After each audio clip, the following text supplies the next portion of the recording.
네, 그러면 시작하도록 하겠습니다. 자, 우선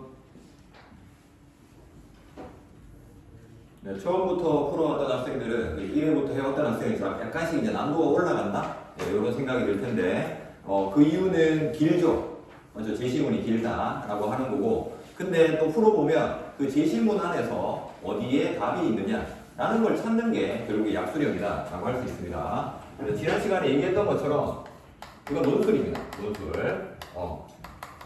답은 약술에서 쓰는 거지만 논술이기 때문에 이 조건에 맞게 그 키워드를 찾아주는 거, 이게 중요하다. 그래서 문제에서 볼 때 여기에 있는 3번 문제 포기한 학생들 많아요. 그러니까 길잖아, 맞죠? 긴데 이거 언제 찾아? 이렇게 되는 거죠. 다 읽으면 어렵죠, 맞죠? 다 읽으면서 비유법을 찾는다는 거 굉장히 힘듭니다, 소설 읽을 때. 자, 근데 그 조건을 찾아서 우선은 이걸 찾기 위해서 노력해야 돼 라고 하는 거죠. 어느 단락에 있는 거지? 라고 하는, 그러니까 소설도 문단이 있습니다. 그리고 고전시가도 보면 나눌 수 있다는 얘기죠, 맞죠? 그래서 특정 단락을 만들어주는 거, 이게 조건이고, 다시 말하면 이 문제를 제대로 분석해야지 정확하게 그 키워드를 찾아갈 수 있어. 우리 다 맞아야 된다니까. 다 맞아야 돼, 이게 합격이. 그래서 대충 이게 맞겠지. 그러니까 쌤이 답안 보고 다시 이렇게 주는 이유는 이게 또 약간 성격이 들어가요. 그러니까 이게 대충 이 정도면 맞다 해주겠지? 라는 생각. 근데 절대 안 그래요. 그렇지? 입시고. 그렇기 때문에 정확하게 그 키워드가 맞아야 돼 라고 하는 겁니다. 자, 그 다음에 두 번째는 방금 얘기했듯이, 그래서 그 특정 단락 안에서 이 키워드가 맞나 저 키워드가 맞나 지난 시간에 얘기했듯이 계속 갈아 끼워 봐야 된다. 그렇지? 이거 맞네. 대충 이렇게 집어넣으면 안 되고, 이것과 이것 중에 뭐가 더 적절하지? 라는 생각을 해줘야 된다, 문학에서도. 그래서 비유법을 사용한 게 이것도 있고 저것도 있어. 그럼 이 중에 뭐가 맞지? 라는 생각을 하는 게 약수령 논술의 특징이지, 지문을 읽어서 푼다 라고 하는 건 그렇게 풀 수는 있어요. 어제 얘기했던 것처럼 수능 문제 하루 종일 풀어라, 누구나 다 맞을 수 있어. 그렇지? 우리 한국 사람이잖아. 그렇지? 그래서 시간이 제한되어 있기 때문에 이렇게 풀어줘야 된다 라고 한다는 거. 그래서 약수령 국어에서 쓰는 말이죠, 이게 결국에는. 수학은 뭐 그냥 푸냐 못 푸냐 이걸로 이제 결정되는 거니까. 그래서 자, 그러면 여기 첫 번째 1번부터 이건 화작이기 때문에 우선은 이게 떠오르느냐 라는 부분에서 한번 보겠습니다. 자, 그래서 여기에 쌤이 하나 더 가져가세요 라고 여기 줬죠, 맞죠? 복습용으로 준 거는 어제처럼 여기에다가 필기를 해놓고 빈 거, 그러니까 새로운 거 보면서 이게 떠올라야 돼 라고 하는 겁니다. 무슨 얘기냐, 여기에 있는 학생의 초고에 반영된 것만 골라라 라고 했습니다. 자, 문제 1번은 장문 문제인데, 합법과 장문은 무조건 뭐 나와요? 장문 같은 경우에는 글쓰기 방식, 우리 수능의 1번 문제인 거죠, 맞죠? 화작에서 첫 번째 문제. 그러니까 얘는 내용을 물어보지 않아. 맞지? 무슨 주제야? 이거 물어보지 않아요. 여기 있는 것처럼. 자, 그래서 여기 있는 기억입니다. 자, 설문조사 방식. 자, 그러니까 위에 있는 글쓰기 방식이라고 했을 때, 봉투를 누가 다 피워가네. 자, 그래서 여기 있는 글쓰기 방식이라고 했을 때 이게 이런 걸 사용했겠지라고 느끼는 것이 아니라, 이거는 표지가 확실하게 존재한다는 거. 맞지? 요게 있어. 표시가 딱 돼 있다는 거죠. 여기에서 설문조사 결과 1번 문단에 보면 바로 설문조사에 따르면 이런 게 나온다는 거죠. 맞죠? 그래서 우리가 그냥 읽더라도 맨 첫 번째 줄에 있는 제시문에 설문조사, 거기다 네모 치는 겁니다. 맞죠? 얘가 있어. 이렇게 하나씩 제거해 간다 라고 한다는 거고. 자, 그 다음에 두 번째 니은입니다. 니은에는 용어의 개념 이렇게 써 있습니다. 이건 화작 공부해보면 알겠지만 용어의 개념 같은 경우에는 이것은 이거다, 맞죠? 요거를 다른 말로 뭐라고 하지? 정의의 방식이라고 하죠, 맞죠? 정의의 방식을 통해 용어의 개념을 나타내고 있는 문장에 첫어절과 끝어절을 쓰시오. 이게 기출문제였어요, 맞죠? 가천대 기출문제. 그러니까 이런 형태를 보고 쓰는 거예요. 정의의 방식이 뭐지? 라고 생각해요. 이건 정의하는 건가? 개념 나오면 무조건 정의인가? 가 아니라는 겁니다. 요 형태. 얘네들은 다 정해져 있다 라고 한다는 거. 자, 그 다음에 디귿 같은 경우에는 사례의 의의를 평가하고 있다. 사례. 나와 있죠. 사례. 그래서 여기에는 보면 두 번째 문단의 두 번째 줄 쉬운 판결문의 첫 사례가 나와 있다. 사례에다가 네모쳐야 돼. 그래서 얘가 답이야 라고 하는 건데 얘의 표지는 방금처럼 사례라고 얘기해 주기도 하지만 이렇게 돼 있는 거 이걸 뭐라고 하지? 인용구어를 찾아봐야 되지. 그렇지? 인용구어 사례 첫 번째. 그 다음에 예를 들면 혹은 가령 이런 말이 나오는지를 찾는 거예요. 그냥 읽는 게 아니라는 거죠. 그렇지? 읽는 게 아니다. 자, 그 다음에 리을 찾아야지 빨리 풀 수 있다. 화작은 1, 2분 안에 끝내야 됩니다. 얘가 예상 소요 시간 3분 이렇게 잡아놨지만 그 길게 잡아놓은 거죠. 다 읽어도 3분이 더 걸리게 되게 만들어 놓는다. 자, 그 다음에 디귿에는 전문가의 의견. 자, 그래서 요거는 전문가 성명 나와도 되지만 김땡땡씨 뭐 이렇게 나오고 혹은 기관명 이것도 전문가의 의견이라고 합니다. 근데 여기에서 틀린 이유는 뭐 때문이죠? 각계 전문가라고 얘기해요. 각계 전문가면 한 분야만 아니고 무슨 분야? 그렇지, 여러 분야라는 뜻이 들어갔기 때문에 리을은 틀렸어. 이렇게 되는 거죠. 자, 그 다음에 밑에 있는 미음 같은 경우에는 특정 집단을 언급하여 해결의 필요성 이렇게 써 있습니다. 자, 우선 해결의 필요성은 몇 번째 문단에 나올까요? 해결하는 거니까 어디 나와야 되겠지? 그치, 마지막 문단이에요. 자, 근데 마지막 문단에는 항상 필요성이 나와야 될까? 아니죠. 해결 방안이 나오면 해결 방안에 대한 이걸 제시했냐 제시하지 않았냐 이렇게 두 가지로 끝부분은 나뉘어져요. 그치? 해결 방안을 제시했다라는 것은 이건 이런 식의 표현을 쓰죠. 맞죠? 이렇게 해야 돼 라고 말하는 것이고 해결 방안이 없다면 이때에는 해결 방안이 필요해 라고 얘기한다는 거죠. 밑에 있는 거를 뭐라고 얘기하지? 촉구한다고 얘기하죠. 맞죠? 없으니까 해야 돼 라고 하는 당위성을 제시하고 있다 라고 하는 거 이걸 따라야 돼 이렇게 얘기한다는 겁니다. 자, 해결 나오면 필요한 건지 대안을 제시한 건지 이 두 개 중에 하나라는 거지. 그치? 그러면 해결 방안을 제시했냐 안 했냐 이걸 보고 알 수 있다. 여기에서는 해결 방안 그러니까 대안을 제시하고 있지 필요성을 언급하고 있는 건 아니에요. 네, 이런 식인 거죠. 자, 지금 쓰라고 한 이유는 바로 얘네들 중에 이런 것들을 봤을 때 뭐가 떠오르느냐 라고 하는 걸 다시 한번 생각해 보라는 거죠. 지금 선지에서 이 단어들이 보여야 된다는 거죠. 알겠죠? 요 단어들이 진짜 답이다 라고 한다는 것이고 자, 그러면 화작은 또 나중에 또 하면 되니까 자, 우선 문항입니다. 문항. 내일 줄 과제는 고전시가 고전시가 들어가 있는 것들 많이 줄 텐데 우리 이번 올해 여러분들이 공부했던 수능 특강에 있는 고전시가 그 중에 나옵니다.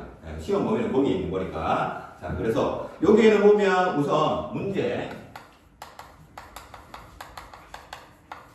자, 문학을 문학답게 풀자라고 했을 때 문제 분석을 해보게 되면 보기입니다. 농가 원령가는 실학사상을 바탕으로 절기에 따른 농가의 행사와 풍속을 묘사하는 동시에에다가 세모치라고 했죠. 동시에. 자, 요렇게 눈에 확 띄어야 되고, 그러면 우선 행사와 풍속이라고 하는 게 첫 번째 나오는 거고, 동시에 뭐도 준대요? 교훈도 준대요. 이건 우리한테 무슨 정보를 주는 거지? 농가 원령과 기인데 두 부분으로 자를 수 있다는 얘기잖아. 그렇지? 자, 그러면 여기에서 지금 12월령 나와 있는데 농가 원령과는 이 두 개로 잘라서 봐야 돼. 라고 얘기하고 그 다음 문장이 뭡니다. 기억입니다. 국가와 개인의 삶을 떠받치는 물질의 토대가 농업에 있다는 가치관. 이건 이쪽이야, 이쪽. 어느 쪽이지? 가치관이니까 그치, 교훈이겠지. 그치? 자, 그러면 여기에서는 물질의 토대가 농업에 있다. 교훈을 주는 건 농업이라는 것이 물질의 토대가 있어야 돼. 이렇게 얘기하는 거고. 자, 요게 바로 니은 부분, 기억 부분. 자, 그 다음 두 번째, 니은은 또한 세모치입니다. 또한. 위에 있는 것과 구조가 똑같죠? 무슨 말이냐? 풍속, 동시에 교훈. 농업이 물질의 토대, 또한 이쪽이겠지. 맞지? 자, 그래서 풍속인데, 농가의 세시 풍속 중 나오죠? 맞죠? 풍속이라고 얘기하고, 동적 이미지의 음성 상징어. 동적 이미지, 음성상징어. 자, 이렇게 돼 있다는 거죠. 자, 우선 아까 얘기했던 것처럼 첫 번째 문장에서는 뭘 할 수 있다고? 두 부분으로 자를 수 있고 어느 부분에 해당하는 게 여기에 있는 기억은 교훈을 주는 논법에 대한 설명, 니은은 풍속에 대해 설명하는 부분에 나올 거야 라고 하는 걸 알 수 있죠. 특정할 수 있다는 얘기야. 특정. 두 번째, 거기에 여기에 있는 기억에 들어가는 구절이 뭔지 정확한 키워드를 찾는 게 두 번째로. 그렇지? 근데 그 키워드의 조건이 뭐란 얘기야? 여기에서는 풍속이 무조건 들어가야 돼. 그렇지? 이게 조건 첫 번째. 그 다음 두 번째, 여기 있는 동적 이미지, 음성 상징어라고 했습니다. 두 개를 묶으면 무슨 어가 되지? 동적 이미지를 나타내는 음성 상징. 음성 상징어 두 개 있잖아요. 맞지? 소리를 흉내내는 거 뭐지? 의성어. 모양을 흉내내는 거? 의태어. 그럼 이건 뭐야? 그렇지? 움직이는데 소리 나진 않겠지. 네, 그러니까 의태어 찾으라는 얘기. 그렇지? 이거 두 개가 니은의 조건이야. 알겠죠? 이거 두 개가 다 나타나야 돼. 하나만 있어도 안 돼. 자, 그 다음 두 번째. 여기 있는 기억 같은 경우에는 이게 나와야 되겠죠. 맞지? 읽어보면 나오지. 근데 농어만 있으면 안 되고 이것도 있어야 된다는 거지. 맞지? 이게 진짜 키워드라는 거지. 그치? 자, 어떤 식으로 찾아가는지 알겠죠? 네, 이렇게 하고 난 다음에 이제 이 부분은 이 부분인가 이 부분인가를 먼저 생각해야 되겠지. 그치? 자, 그러면 여기 있는 요게 이제 문제 분석하는 거예요. 그러니까 작품을 바로 읽으면 안 되고 문제를 분석하고 난 다음 들어가야지 정확하고 빠르게 찾을 수 있는 거예요. 알겠지? 빠른 거는 둘째치고 시간 아마 우리 여기 있는 학생들 빨리 잘 풀어요. 맞죠? 네, 근데 다 읽으려고 하지 말고 특정만 해놓게 되면 웬만하면 찾는다는 거죠. 여기 있는 학생들은. 자, 그래서 그걸 찾을 때에 정확하게 찾는 게 우리는 더 중요한 겁니다. 네, 하나가 틀리면 15문제밖에 안 돼요. 그렇죠? 네, 평균이 12점씩 3점이에요. 네, 맞지? 네, 그러니까 거기에서 한두 개 이건 굉장히 큰 거다라고 하는 겁니다. 자, 그러면 여기 있는 작품으로 들어가서 무슨 생각을 해야 되냐면 첫 번째 12월령입니다. 이게 이제 이 문제만 푸는 게 아니라 이거 자체가 또 나올 수 있으니까 같이 한번 설명해 보면 개동이라는 거는 늦겨울이라는 뜻입니다. 늦은 겨울. 자, 그 다음에 세 번째 줄에 요거대로 풀어보면 세전이라는 데 네모쳐야 돼요. 세 번째 줄 세전. 세전이 뭐냐면 새해 전이라는 거. 새해가 1월 1일이지. 그러니까 1월 1일 전 12월 맞잖아. 그렇지? 자, 왜 여기에 네모쳤지? 이거니까. 풍속. 맞지? 세시 풍속. 맞죠? 시기를. 그러니까 세시 풍속이라는 것, 이거를 나타내는 부분은 다 네모쳐야 되겠네. 이 얘기잖아. 맞지? 그 시기에 맞는 풍속이라고 했어요. 그렇지? 자, 그 다음에 그 밑에도 보면 네모쳐야 될 게 보이죠? 집안의 여인들은 세시의복 장만하고 세시의복에 네모쳐야겠죠. 왜? 이건 세시 풍속에 해당하는 거니까. 이런 식으로 읽어가는 거. 자, 그래서 세시의복. 자, 세시의복을 만드는 것에 대해 설명하는데 명주, 무명명주 끊어내고 그 밑에는 자주, 보라, 송화색에 청화, 갈매, 옥색이다. 무슨 이미지? 무슨 이미지죠? 색깔이니까? 그렇지. 시각. 자, 시각적 이미지. 자, 이게 뭔가 원령과 우리 수능 특강할 때 기억나죠? 맞죠? 네, 이게 갈아 끼워져요. 이렇게. 그래서 여기 있는 약수령에서 이거 많이 나와요. 이런 거. 세시의복을 나타내는 데서는 땡땡 이미지. 이런 식으로 나와요. 맞죠? 자, 시각적 이미지.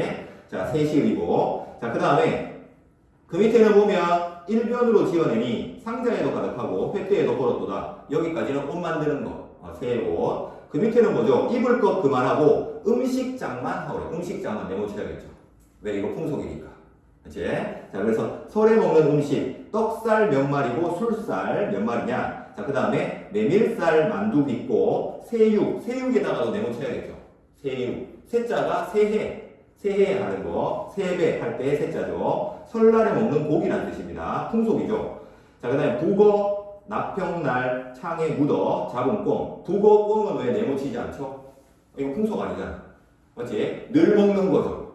맞지? 북어는. 자, 그래서 이때만 먹는 거. 깨강정, 코강정에 곶감, 대추, 생률, 주준. 그 다음에 그 밑에 줄에 앞뒷집 타병성은 뭐냐면 떡 치는 소리입니다. 떡. 이렇게 국 치는 소리. 자, 위에도 보면 돌틈의 새암 소리, 타병성. 이건 무슨 이미지? 소리니까 청각적 이미지죠. 자, 그래서 세시의복은 시각적 이미지, 음식장만 하는 거는 무슨 이미지? 그렇지, 청각적 이미지. 네, 이 정도 찾을 수 있겠죠. 근데 중요한 거는 이것만 외우면 안 되고 위에 있는 이것들이 나뉘어진다는 게 중요한 거겠죠. 그렇죠? 여기는 세시의복 부분, 여기는 음식 장만하는 부분. 이렇게 찾아가지고 들어가야 되는 거야 라고 하는 겁니다. 자, 그 다음 그 밑에 줄에 보면 세등잔 세발심지 장등하여 세울 적에 윗방 공당 부엌까지 곳곳이 명랑하다. 초롱불 오락가락 묵은 세배 하는 거다. 첫 번째 이게 왜 답이냐? 묵은 세배가 있기 때문이죠. 그렇지? 묵은 세배. 묵은 세배가 뭐에 해당하니까? 그렇지? 풍속에 해당한다. 그렇지? 그래서 묵은 세배. 이게 들어간다는 걸 알 수 있고, 그 다음 두 번째 앞에 보면 초롱불 오락가락. 와, 이거 이때도 많이 물어봤어요. 맞죠? 오락가락이라는 게 의태어 맞나요? 오락가락. 이게 모양을 나타내. 오락가락은 어떤 모양이지? 예, 헷갈리죠? 자, 근데 이게 의태어냐, 의성어냐? 이거 생각하지 말고 얘네들을 수능에서 왜 음성 상징어라고 부르냐? 라고 했죠. 의태어, 모양을 흉내내는 거, 소리를 흉내내는 거, 전부 다 음성 상징어라고 부르는 건 이런 특징이 있기 때문에 얘네들 묶어서 이렇게 부르는 거예요. 그러니까 여기에도 보면 반복이 이루어졌으니까 이건 음성 상징어라고 할 수 있는 거예요. 음성을 상징한 거예요. 반복한 거. 자, 그래서 반복이라는 키워드가 들어가 있으면 이건 맞는 거예요. 여기에서. 그러면 얘가 소리가 안 나면 이게 맞는 거지. 그렇지? 동적은 소리 없는 거잖아. 그렇지? 움직이는 모양만 나타내니까. 자, 그래서 오락가락도 있네. 그래서 이게 답이야. 네, 이렇게 가져야 된다. 자, 그래서 키워드를 고를 때에는 신중해야 됩니다. 맞죠? 네, 헷갈리는 구절들이 있으면 그냥 쓰면 안 된다. 알겠죠? 자, 그 다음 밑에 있는 거. 어와 내 말 듣소. 농업이었다. 농업 네모 쳐야 돼. 이제 바뀌었네. 이쪽으로 넘어왔죠? 맞죠? 농업. 이쪽. 두 번째 거. 요건 찾았잖아. 오락가락. 자, 근데 요 구절은 왜 안 되지? 물질이 없네. 맞죠? 네, 농업을 찾고 물질을 찾는 거예요. 알겠죠? 자, 그 다음 줄에 보면 종년근고한가 낙이 있네. 위로는 국가공용. 그 밑에 줄에 형제 혼상 대사 먹고 그 밑에 줄에 토지 소출 아니라면 돈지당을 어휘할고 돈 네모 쳐야죠. 맞지? 이거 보니까 뭐가 생각나? 물질이 있네. 돈은 확실하죠. 네, 근데 여기에 고전 시간을 조금씩 공부해야 된다. 이게 해석의 영역이긴 하거든. 자, 농업이라고 하는 것을 이제는 알고 보니까 뭐가 보여요? 농업은 어디서 해? 여기서 한다는 거지. 그렇지? 토지를 보고 농업을 생각할 수 있을까? 라고 하는 거고, 토지인데 그 밑에 소출이라는 건 뭐냐면 땅에 농작물입니다. 농작물. 소출은 농작물이라는 거예요. 다시 말하면 농사 지어서 농작물로 수확을 했을 때 돈이 벌리는 거지 딴 거에서는 안 벌려. 이 뜻이거든. 뒤에 있는 거. 결국에는 이 구절이 왜 답이냐? 토지와 돈 두 개가 네모가 되기 때문에. 토지와 돈. 토지와 돈은 두 개, 농업은 물질에서 오는 거예요. 이 얘기를 하는 겁니다. 해석의 영역이라는 느낌이 약간 들죠. 그렇죠? 예. 그래서 그 다음 줄에 있는 예와는 다르다는 거죠. 예로부터 이런 말이 농업이 근본이다. 여기에도 농업 네모 쳐볼까요? 근데 농업만 네모 칠 수 있죠. 그렇지? 뭐가 없다는 거지? 물질이 없다는 거예요. 알겠죠? 네, 이런 식으로 계속 갈라지는 겁니다. 뭔 말인지 알겠죠? 자, 넘어가는 흐름을 알겠죠? 그치? 생각의 흐름, 특정 단락에서 키워드의 조건을 찾아가는 것이다 라고 하는 겁니다. 자, 그래서 밑에도 읽을 때에 이제는 뭘 찾아야 돼요? 농업이나 농사 이런 거 나오는 거 찾아야 돼요. 그치? 쭉 한번 해볼까요? 배부려 선업하고 전당 잡고 술장사 떡장사며 아직은 혼전하나 한 줄씩 내려가는 겁니다. 파랗고 빗구렁이 농사는 믿는 거. 농사 네모 쳐야 돼. 그치? 농업이네. 물질이 있나? 없네. 그렇죠? 네, 그 다음에 쭉쭉 내려가다 보면 밑에서 네 번째 줄 천만 가지 생각 말고 농업을 전심하소. 그렇지? 거기에 농업 또 나오나? 그렇죠? 네, 체크할 수 있죠. 네, 이런 식으로 넘어가면서 농업을 찾는 뭘 찾느냐 라고 하는 것이고 찾고 난 뒤에 얘까지 있느냐 이렇게 봐야 되겠죠. 그렇지? 얘를 찾고 있으면 이거 눈 빠져요. 그렇죠? 네, 순서대로 가져야 돼. 순서대로 특정 단락 키워드의 조건.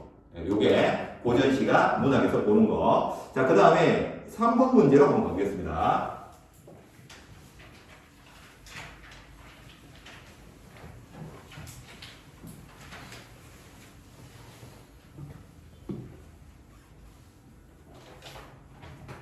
자, 문제 3번부터 먼저 봐야겠죠. 문제부터.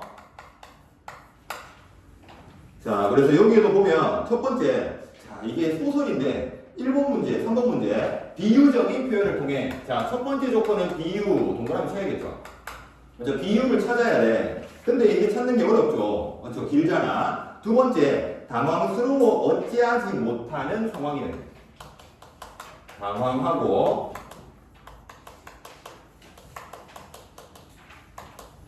못할 상황. 이게 두 번째 조건이랍니다. 세 번째 조건은 이 등장인물들 중에 누구여야 된다는 거지?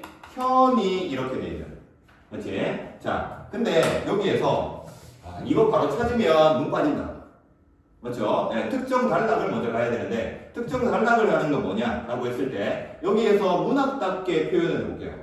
우리 소설답게 당황스러워서 현은 여기 지금 중심인물 주인공입니다. 이 주인공이 당황스러워 어찌하지 못하는 상황을 두 글자로 뭐라고 해요? 저렇게 있는데 두 글자로 만들어? 네, 여기 보면 이거 그렇지 갈등. 그렇죠? 갈등. 그러면 갈등이 나타나고 있는 단락을 찾아야지. 무슨 말인지 알겠죠?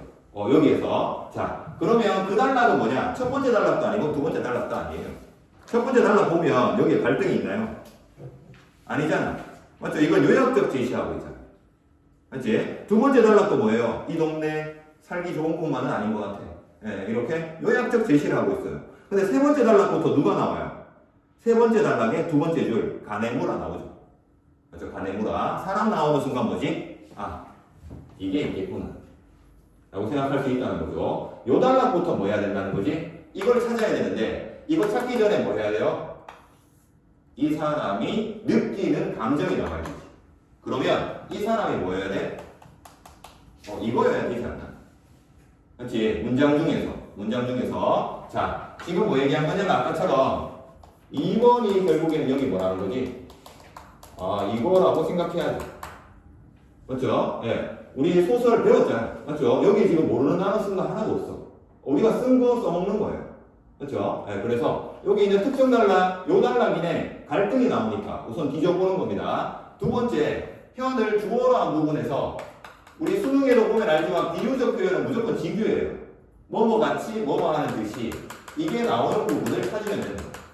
얘를 그냥 찾는 게 아니라 현이 주어인데만 찾는 거예요. 그렇지? 자, 그랬을 때 세 번째 문단에 보면 여기에서 그래서 현을 자꾸 동그라미 치는 거예요. 낚시터도 그게 세 번째 문단이죠. 거기에서 세 번째 줄 현은 나오죠. 현 동그라미 쳐야죠. 왜? 주어니까. 이런 식으로 현은 낚시도구부터 즐거움을 뒤로 감추며 쭉 나오는데 지규가 없어요. 그렇죠? 그 밑에 줄에도 보면 현은 이번도 다시 돌아서 뒷산등을 넘기로 하였다. 지규가 없어요. 이런 식이죠. 그 밑에 줄에 곰처럼 시커먼 것이 나왔어요. 곰처럼 나왔어. 근데 이건 왜 안 되지? 그치, 현께 아니라 순서부장거네. 이런 생각을 하면서 자꾸 넘어가는 거지. 그 다음에 보니까 현은 삼징스위에보다 더 놀라들었던 두 손의 낚시도구를 이번에는 펄썩 놓아버렸다. 당황하고 어찌하지 못한 건 있는데 여기에 뭐가 없지? 그치, 이게 없잖아. 이런 식으로 자꾸 여기에서 한꺼번에 생각하지 말고 하나씩 생각해보자. 그럼 그 다음 문단에도 보면 계속해서 여기에서 갈등이 일어나죠. 거기에 두 번째 줄 보면 끝부분에 현은 현 동그라미 쳐야죠. 그렇죠? 현은 말뚝처럼 여기 있죠. 그렇죠? 찾았죠? 처럼 세모 쳐야죠. 이거 답이네. 현은 말뚝처럼 우뚝 썼을 뿐 어찌해야 할지 몰랐다. 걸려들었죠. 그렇죠? 네, 그 다음에 그 밑에도 보면 또 나오죠. 밑에서 두 번째 줄 틈을 타서 부장과 면장이 일시에 딴 쪽을 향하는 틈을 타서 수갑에 채였던 것 같던 현의 손, 현 동그라미 쳐야죠. 그렇죠? 그리고 앞에 뭐에 세모 쳐야지? 같던 여기다 세모 쳐야지. 그렇죠? 네, 그래서 요거는 보이냐 안 보이냐 싸움이죠. 그렇죠? 어떻게 좁혀갈 거냐라는 게 더 집중적인 거. 여기에 내용 묻는 문제 하나도 없어요. 그렇죠? 이 소설의 주제는 절대 안 내요. 그렇죠? 네, 그래서 이런 표현 방식 같은 거 이렇게 내는 것이다 라고 하는 것이고요. 자, 그러면 두 번째 있는 문제 4번입니다. 문제 4번도 분석을 한번 해볼게요. 자, 분석을 이렇게 했으면 봤죠? 네, 보고 난 다음에 이 복습해보라고 했던 새로운 거 가지고 여러분들이 문제를 먼저 분석해보는 겁니다. 자꾸 해보는 거, 문제 분석하는 걸 지금 배워야 된다. 자, 그 다음 보기는 윗글에 등장하는 인물들에 대한 설명이다 라고 했습니다. 자, 우선 첫 번째 A입니다. 자, 여기에는 어떤 인물인데 이게 등장인물이죠. 맞죠? 김직원. 요거는 뭐 쉽게 나오는 거라서 키워드 없이도 들어갈 수 있을 것 같고. 자, 그 다음 두 번째 현입니다. 일제강점기 조선인 작가로서 일제의 땡 아닌 땡을 받고 있다 라고 했습니다. 자, 여기에서 보면 조선인 작가 동그라미 쳐볼까요? 그리고 두 번째 일제 동그라미 쳐볼까요? 일제. 이건 무슨 관계라고 했죠? 우리 읽어보면 네. 그리고 첫 번째 여기에 있는 거는 요 갈등 이건 이전에서 찾았어요. 그렇지? 자, 그리고 두 번째 요 말을 보는 순간 얘가 중량 2분의라고 생각을 해줘요. 왜 그렇지? 여기에는 현이 여기에 갈까 말까 하는 게 중량 2분의 되는 거죠. 그렇지? 자, 요것도 뭐에 대한 설명이에요? 이거에 대한 설명. 결국에 맞죠? 네. 조선이 왜 일부러 이 말을 썼냐는 거예요. 조선인과 일제. 네, 이렇게 되는 거죠. 자, 중요한 거는 여기에 들어갈 말을 찾는데 여기에 갈등이냐? 여기에 갈등이. 여기에 지금 갈등 두 개 나오는 거거든요. 맞죠? 중량이 있다는 거, 갈등이 두 개, 사건이 두 개라고 우리 수능 때도 공부를 했으니까. 자, 그 다음에 마지막 문장에 보면 징용도 피할 겸 혼란한 시국, 징용 혼란한 시국 여기다가 네모 쳐볼까요? 징용 혼란한 시국.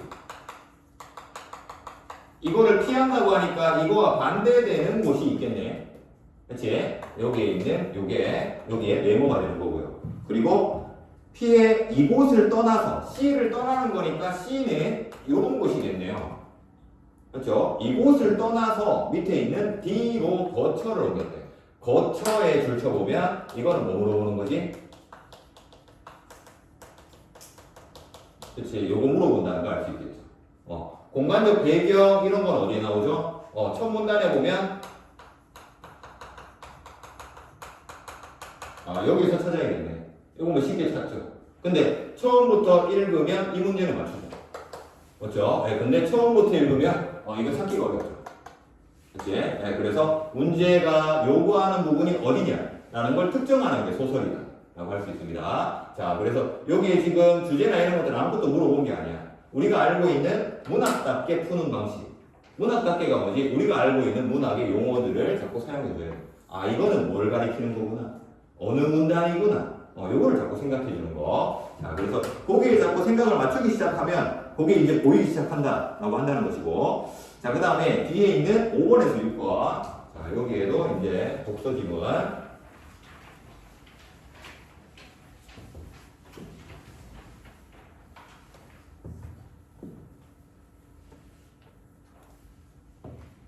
독서 같은 경우에도 전체 글을 다 주고 있지만 결국엔 그 중에서 특정 단락을 찾아 들어가는 거. 이 문제는 특정 단락을 찾기가 쉬운 것이 5번 문제의 보기 안에 보면 다음은 솔로 모형을 설명하는 솔로 모형 네모 쳐야지. 솔로 모형. 첫 번째 조건이라는 거죠. 이건 글 안 읽고도 솔로 모형? 그럼 무슨 모형 또 있겠네. 맞죠? 네, 그리고 이게 뭐란 얘기지? 이 원의 단락이라는 걸 얘기해 주는 거다. 특정 단락이다 라는 걸 얘기해 주는 거고. 두 번째는 위에 있는 문제 보면 가의 자본량이 투자와 감가상각이 만나는 지점.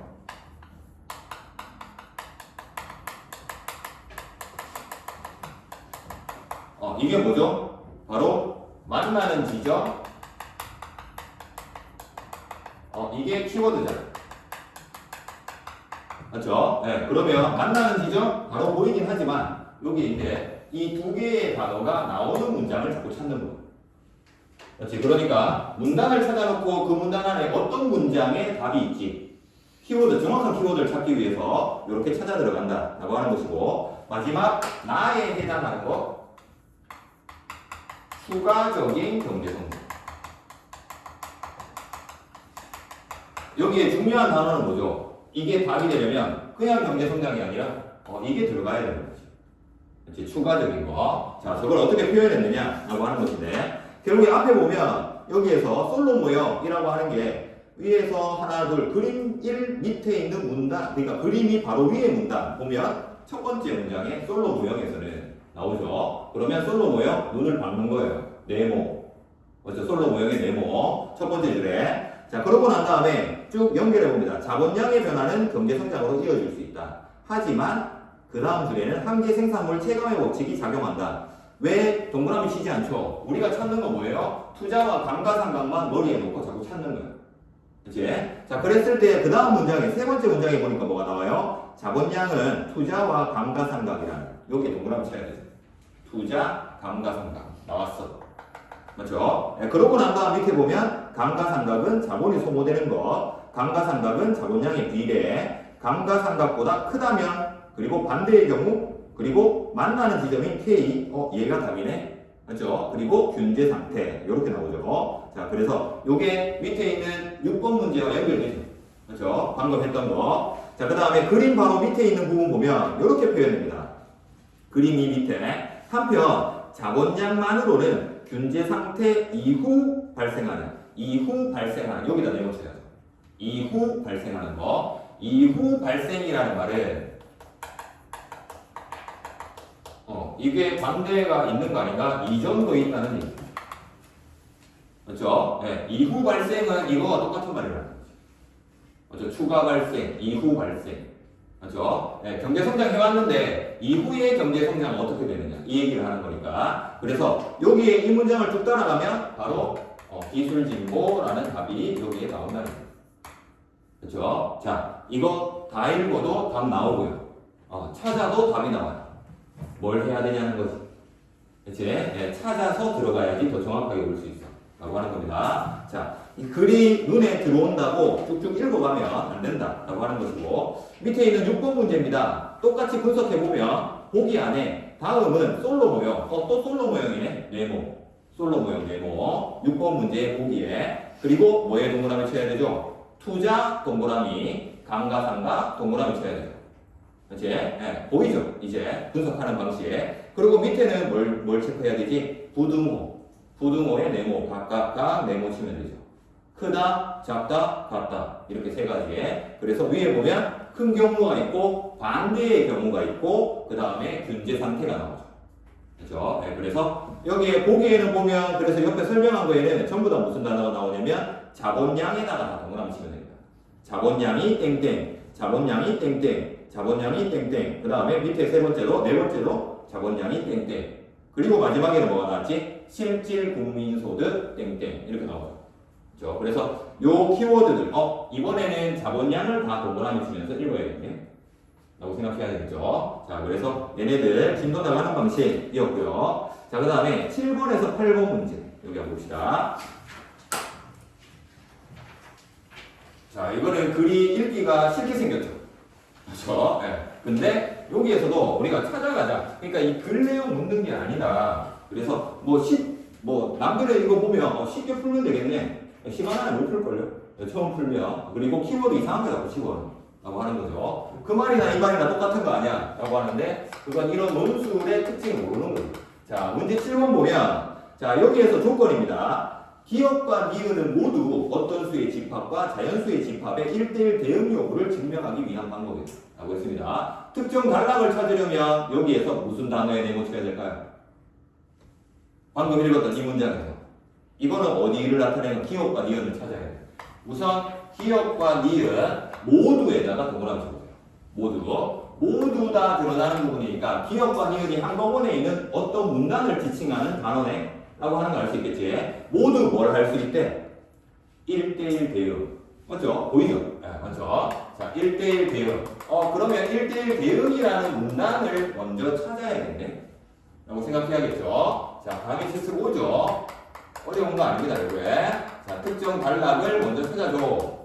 라고 하는 거고요. 그 다음에 두 번째, 여기에서는 1대1 대응 요구를 얘네들 둘 다 자연수의 집합과 어떤 수의 집합이 1대1 대응되는 거예요. 어떤 수입니다. 어떤 수. 근데 바로 밑에 보니까 기억에는 그래서 여기에 동그라미 치죠.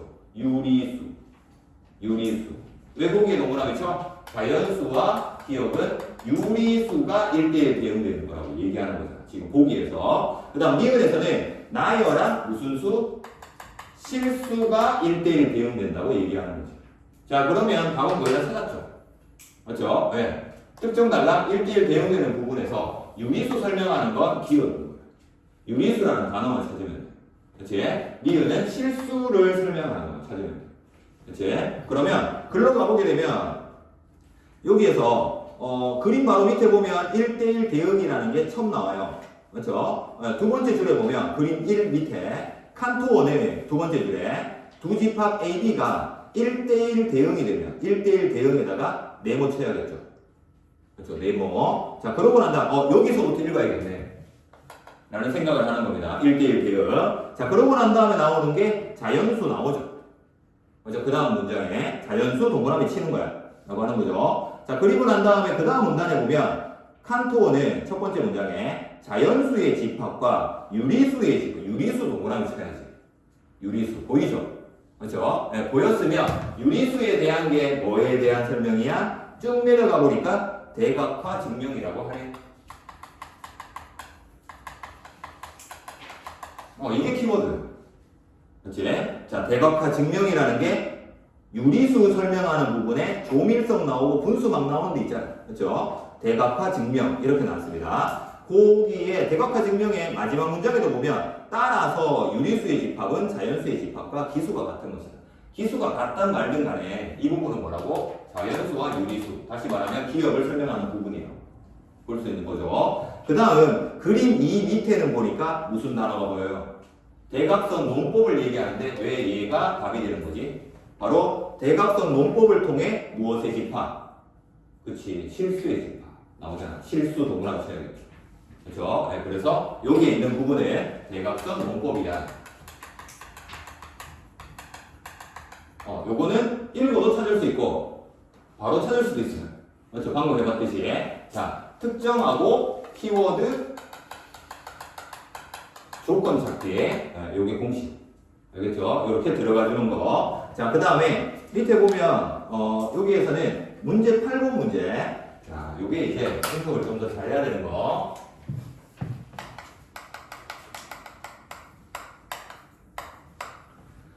자, 여기서는 보면 첫 번째 땡땡땡은 계속해서 세는 것은 가능하지만 가장 큰 것은 알 수 없고 완결된 형태로 존재하지 않으며 가능성만으로 존재한다. 자, 여기에서 중요한 건 뭐냐면 이렇게 땡땡땡은 이렇게 나오면 얘는 뭐란 얘기죠? 위클에 이거 중에 하나라는 느낌이 오잖아. 그렇죠? 네, 개념 중에 하나다. 근데 이 개념이라는 건 항상 얘기하지만 이렇게 설명을 한다고 했잖아. 그렇죠? 이 부분에 주목을 하면서 읽어야 되는 게 제시문 읽기의 방식인데 여기서는 보면 그래서 개념을 설명하는 부분에서는 이 대립되는 부분 다시 말하면 여기에 첫 번째 문장에서 제일 중요한 말은 여기다가 내놓치는 가능성만으로 설명할 수 없대. 가능성만으로. 자, 여기에서 중요한 단어는 뭐지? 요거죠. 만이라고 하는 거지. 이게 뭐지? 이거죠. 그렇지? 그럼 반대편에 있는 개념은 뭐란 얘기지? 그게 아니란 얘기죠. 실제 존재하는 가능성의 반대가 뭐지? 이 글에서는 실제 존재하는 거라고 얘기하죠. 그렇지? 그래서 여기에서는 잠재적 무한 앞에 보면 두 번째 문단에 잠재적 무한과 함께 현실적 무한 이거 두 개를 설명하는 게 두 번째 문단의 첫 번째 줄이죠. 그렇지? 그래서 첫 번째 줄에 맨 끝에 가보니까 잠재적 무한은 가능성으로만이 나온다는 거예요. 그렇죠? 네, 그래서 여기에 있는 키워드 이 문장 전체가 무슨 말 하는지 의미를 파악하는 게 아니에요. 약수령 문술의 특징은 자, 대립되고 있는 단어를 찾아주는 거. 요게 이 보기의 조건의 특징이다 라고 하는 것이고 그래서 마지막을 파악하는 건 불가능하다. 그게 잠재적 무한의 가장 중요한 답이죠. 근데 여기에서 이거 보고 찾아가는 게 더 맞는 것 같아요. 그치? 자, 그 다음 두 번째. 자, 여기에서 유리수의 집합과 실수의 집합은 모두 라고 했습니다. 자, 유리수 동그라미 치고요. 실수 동그라미 치고요. 모두에다가 네모 칩니다. 이건 뭐란 얘기지? 유리수와 실수의 공통점 찾으라는 얘기죠. 그렇죠? 얘는 마지막에 들어가는 거. 그게 조밀성이라고 하는 게 마지막에 들어가는데 그 다음 문장에는 보면 원소가 1대1로 대응하는지를 파악하면 자연수의 집합과 유리수를 비교할 수 있대. 자, 비교 가능 여기다가 메모지. 비교 가능. 요걸 하면 뭐가 나오지? 디귿이 나와. 윗글에서 이 단어를 찾아야 된다. 비교 가능. 자, 그 다음에 비교 가능 하지만의 세모. 자, 그리고 밑에 있는 가장 큰 자연수나 유리수가 무엇인지 알 수 없다. 알 수 없다는 내용을 찾아 들어가면 리을이 나온다는 거죠. 알 수 없다. 10만 알 수 있다. 이렇게 얘기하는 부분이 있죠. 바로 절대적 무한에 대해서 얘기하는 거예요. 여기서 보면. 자, 그래서 리을 같은 경우에는 요게 마지막 문단에 있는 요거 얘기하는 겁니다. 문제 7번 바로 위에 있는 문단이죠. 거기에서 알 수 없다고 얘기하는 절대적 무한이라고 하는 것은 10만 알 수 있는 거고 인간은 두 번째 줄에 보면 알 수 없다고 결론 지었다. 이렇게 돼 있죠. 그래서 알 수 없다 보고 여기 있는 거. 요거 집어넣는 거. 그래서 여기 있는 빈칸을 집어넣는 거야. 라고 하는 겁니다. 자, 그래서 빈칸에 결국에 가장 어려운 문제 요렇게 여기 있는 디귿처럼 이렇게 구멍을 뚫어 놓는다는 얘기죠. 그렇죠? 윗글을 다 정리해 놓고 구멍을 뚫어놨을 때 이 구멍에 들어가는 키워드가 뭐냐? 이런 식으로 자꾸 찾아보는 거예요. 알겠죠? 자, 복습할 때 이 부분이 나오는 부분이 어디 있지? 저것만 보면서 자꾸 찾아보세요. 그리고 윗글에서 저 단어를 찾는 거예요. 요 단어. 알겠죠? 요거 찾아서 윗글에다가 줄친다. 라고 하는 겁니다. 자, 그 다음에 밑에 있는 거 오늘 요걸 해야 돼가지고 9번인데 여기에서 보면 이게 이제 음절 끝소리 자음문 단순한데 지난 시간에 했던 거라서 한번 정리하고 난 다음에 오늘 테스트 한다고 했잖아요. 그렇죠? 요종이 한번 보내봅니다. 요종이. 그래서 엄매한 친구들도 저게 헷갈리니까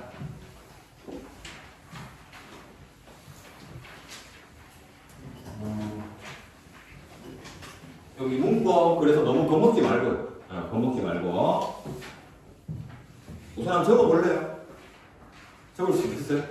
네. 여기 있는 거, 네. 거센 소리 내기, 음절 끝소리, 니은 청각, 부기음악, 비음악, 요것들 뭐가 적용됐는지 한번 적어보세요. 1번에는 뭐가 적용됐다. 2번에는 뭐가 적용됐다.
네, 다 적은 학생은 뒤에 보면 답이 있긴 한데 여러 개가 적용됐죠.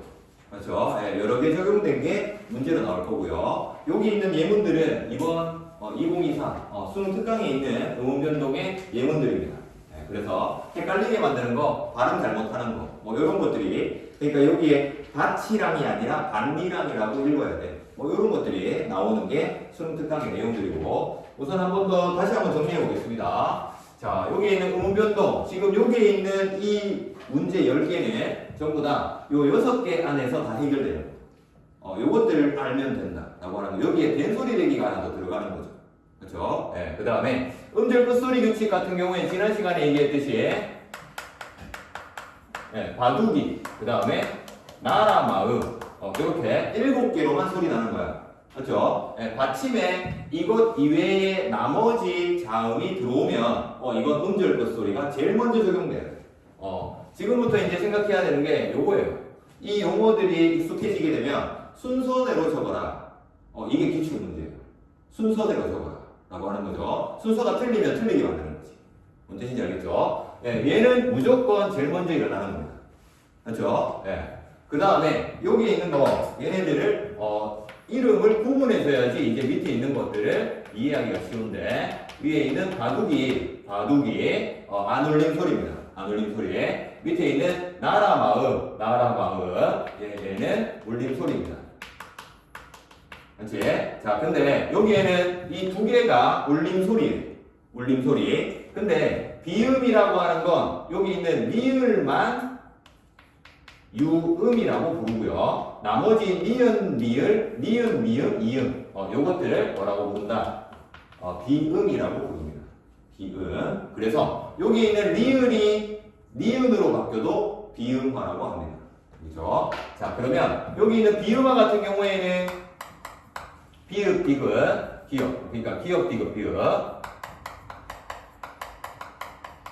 여기 있는 미음이나 니은 이런 것들이 오면 여기 뒤에 있는 것처럼 얘네들이 뭐로 바뀐다고? 이음, 니은, 미음으로 바뀌게 되는 거. 요게 비음화. 첫 번째. 자, 그 다음에 두 번째는 아까도 얘기했던 것처럼 리을이 뒤에 있는 미음이나 이응이랑 붙어서도 얘가 니은으로 바뀌게 되는 거. 니은으로 바뀌게 되는 거. 이것도 비음화야 라고 하는 겁니다. 자, 그래서 이게 육모에 나왔던 거죠. 이 두 가지. 자, 그래서 리을에 비음화가 있고요. 그 다음에 얘 같은 경우에는 뭐라고 했죠? 이게 돼야지 이게 된다고. 그렇죠? 음절 끝소리가 되고 나야지 얘가 됩니다. 그러니까 티읕이 바로 비음화가 되는 게 아니죠. 리랑 이렇게 했어요. 그렇죠? 그래서 우선 이렇게 될 것이고, 그 다음에 이가 있기 때문에 여기에다가 이렇게 적용이 되죠. 니은이 첨가되고 니은과 디귿이 붙었네. 그렇죠? 그래서 마지막에 반리랑이 되는 거야. 이렇게 되는 거죠. 그래서 음절 끝소리, 그 다음에 니은 첨가, 그 다음에 비음화. 왜 이렇게 삐딱하게 적고 있지? 어쨌든 이렇게 간다는 거죠.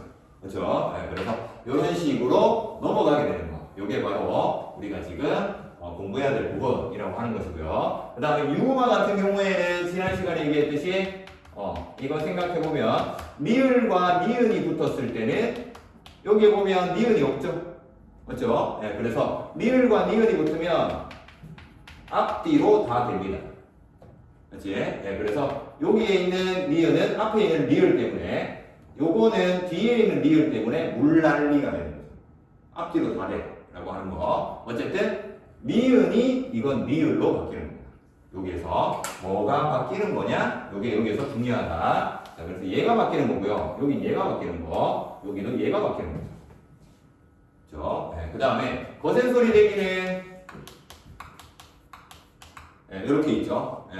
크트프츠 이렇게 될 거고, 히읗이라고 하는 게 중요하다 라고 했습니다. 히읗이 붙으면 거센 소리가 되는 거야 라고 했고요. 자, 근데 여기 있는 고개음화가 이나 반모음이 이렇게 붙으면 된다고 했죠. 그렇죠? 자, 근데 여기에서 보이듯이 바로 뒤에 보이는 아까 반리랑 얘는 왜 이렇게 안 읽어요? 라고 얘기를 해요. 그렇죠? 왜? T의시랑 E랑 붙었네. 구개형화 돼야 되는 거 아니야? 라고 하는데 이때부터 이제 문법의 손을 떼죠. 요걸 설명하는 순간 자 얘가 뭐여야 돼? 그치? 형식 형태 소열. 자 이걸 나오면 이제 문법이 이제 내 팔자에 맞지 않나 보다. 이게 이제 들어오죠. 얘는 뭐죠? 너랑 나랑의 그 조사가 아니죠. 그러니까 형식 형태소는 어미, 조사, 접사잖아. 다시 말하면 단어가 아닌데 요거는 밭에이랑이라는 단어가 있죠. 그렇죠? 밭 사이의 경계. 다시 말하면 얘는 실질 형태소라는 뜻입니다. 형식 형태소가 아니고. 자, 그래서 이렇게 자를 수 있고 단어 두 개로 따로 쓸 수 있다. 다시 말하면 어미, 조사, 접사가 아니기 때문에 얘는 아까 얘기했던 것처럼 음절 끝소리가 되고 난 다음에 뒤에 니은 첨가가 들어가는 거지. 구개음화를 하면 안 돼. 그래서 이렇게 발음하면 틀려 라고 얘기하는 거죠. 그렇죠? 네, 그래서 그런 것들이 나오는 거. 자, 그 다음에 니은 첨가는 마지막으로 앞에 자음이 오고요. 이, 야, 여, 요, 유. 반모음 이가 다 들어가 있는 건데 여기에도 이가 있고, 그렇죠? 앞에 자음이 있으니까 여기에 니은이 들어가 주는 거. 여기 니은 첨가라고 하는 겁니다. 자, 중요한 거는 보고 난 다음에 여기에 있는 순서를 적어보면 얘가 1번이라는 거 알 수 있죠?